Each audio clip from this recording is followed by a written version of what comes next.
Cousinet, en fait, il essaie de vendre son avion. Et en fait, il profite du moment où l'aéropostale est en très mauvaise passe pour dire, moi, avec cet avion-là, je peux sauver la ligne, je peux sauver l'aéropostale. Donc, il va voir les représentants de l'État et leur explique, voilà, il leur dit, moi, j'ai un avion, avec ça, vous sortez de l'ornière avec cet avion-là. L'État dit, nous ça nous intéresse, mais on n'a pas une confiance absolue, prouvez-nous que l'avion fonctionne, et puis on vous l'achète. D'accord ? Donc un contrat est conclu entre l'État et les établissements Cousinet. Alors, ah oui, arc-en-ciel, avion René Cousinet. Mais il faut un pilote pour l'arc-en-ciel. À l'époque, Mermoz est déjà très célèbre, et beaucoup trop célèbre pour Cousinet. Il ne veut pas en entendre parler, parce qu'il considère qu'il a une notoriété de pilote qui est beaucoup trop bonne. Lui, il considère que son avion doit être utilisable par n'importe quel pilote lambda. Malgré tout, une réunion est organisé en Belgique entre Cousinet et Mermoz. Cousinet tombe amoureux de Mermoz et au retour, ça se passe sur un week-end, et Cousinet au retour dit je ne veux pas d'autres pilotes que Mermoz. Donc après, ce sera toujours Mermoz qui lui donnera l'arc-en-ciel. Donc Mermoz, je vous présente pour ça, vous connaissez, vous m'avez vu à l'entrée, c'est lui qui les a fait. Le 70 d'un vol, en version très proche du moment où il va faire la traversée, on est presque. Cousinet Mermoz devant le 70. Et Cousinet, finalement, enfin, derrière, c'est qui? Cousinet, un ingénieur qui n'a pas 30 ans. Quand, hein, oui.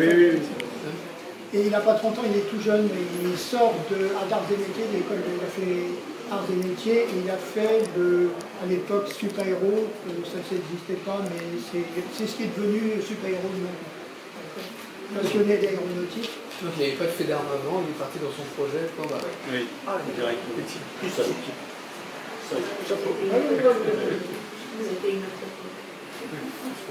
Donc, alors, il faut bien comprendre, pour revenir sur Cousinet, il faut bien comprendre qu'à cette époque, l'événement phénoménal qui s'est produit quand il était vraiment tout jeune, c'est que l'homme est capable de voler. Un truc qui traîne depuis pratiquement 2 siècles. Un Icar, on sait bien que ça va être fini, on ne sait pas comment il a réussi, mais bon, il y a un moment quand les gens essaient. Et donc lui, il est en plein dedans, c'est le rêve de sa génération, voler. Donc, il a essayé de bricoler des trucs avec des moteurs de mobilette, il a mis son frère dessus, et machin. Bon, ça c'est mal fini, on lui a dit tu vas te calmer, tu vas faire des études d'abord. Donc il est vraiment dans l'air du temps, et la traversée atlantique, c'est vraiment le bras. C'est des milliers de kilomètres, il y en a plein qui sont tombés à l'eau. Il faut pas oublier. Le 7 janvier, donc l'arc-en-ciel décolle du Bourget pour Istres, et au même moment, l'autorisation de vol qui avait été donnée par l'État devient caduque. Cousinet passe outre et dit à Mermoz, tant pis, on y va, on décolle. Donc, pendant que Mermoz est en vol pour Istres, René Cousinet, il descend au ministère et il commence à essayer de trouver un responsable pour lui dire mais si, il faut le valider, il faut absolument valider notre vol d'essai. Un accord est conclu, tant bien que mal, donc au soir du 7 janvier, Cousinet rejoint l'équipe qui a atterri à Istres.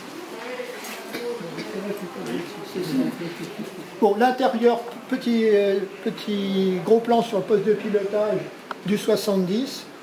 On est sur quelque chose qui est déjà un tantinet confortable quand même. Hein.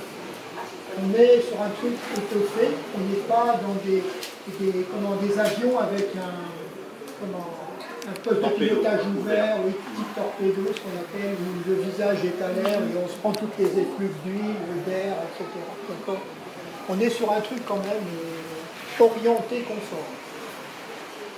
La cabine, la radio, qui est quand même un élément assez récent hein, dans le. Donc là, c'est Cousinet, il embauche aussi un jeune qui fait de la radio, Manuel, un gars qui est assez doué. Et il montera par la suite sa propre société, enfin avec Cousinet, ils montreront leur propre société pour tout ce qui touche la radio. Donc en fait, à l'époque, on suit la compte, hein, clairement, tout se passe à peu près bien, d'accord, jusqu'à un moment où, pendant la nuit, en fait, une des vitres latérales, côté pilote, se détache. Donc c'est un flux d'air qui arrive dans l'habitacle de l'avion. Bon, Cousinet ne veut pas prendre de risques, et en fait, ils font escale à Saint-Louis pour réparer. Il y a une réparation qui est effectuée. Et puis ensuite, c'est le grand saut. Donc là, c'est toute la traversée. 2300 km d'eau. Direction Rio.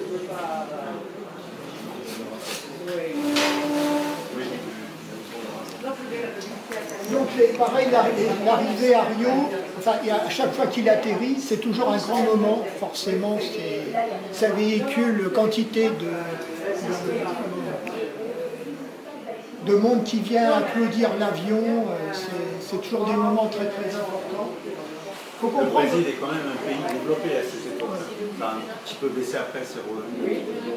Mais c'était quand même un pays développé. Donc il y avait des gens qui attendaient ça. Le commerce avec l'Europe, ça les intéressait énormément. Les vedettes françaises venaient faire des spectacles en Amérique latine. Donc effectivement, il trouve une foule. Donc là, en fait, l'avion ne se pose pas tout à fait à Rio, il se pose un petit peu plus à Natal. Il refait un peu plein et il redescend jusqu'à Rio. Donc entre-temps, bien sûr, le flux est pas grand. Et elle se pointe. Le problème de ces infrastructures-là, c'est que en fait, les terrains ne sont pas prévus pour accueillir des avions aussi lourds. On est sur un avion qui fait presque 15 tonnes, là, au moment où il arrive. Les météos sont exécrables. La plupart du temps, où ils ont du mal à atterrir, ils frisent le capotage, où ils ont du mal à repartir, ils s'en vont. Donc c'est arrivé plusieurs fois tout au long, des moments vraiment très très... où il faut sortir l'avion avec des tracteurs, il faut en mettre deux pour pouvoir les sortir de là. Surtout à Buenos, où là il y a eu vraiment, ils ont vraiment ramé pour sortir l'avion.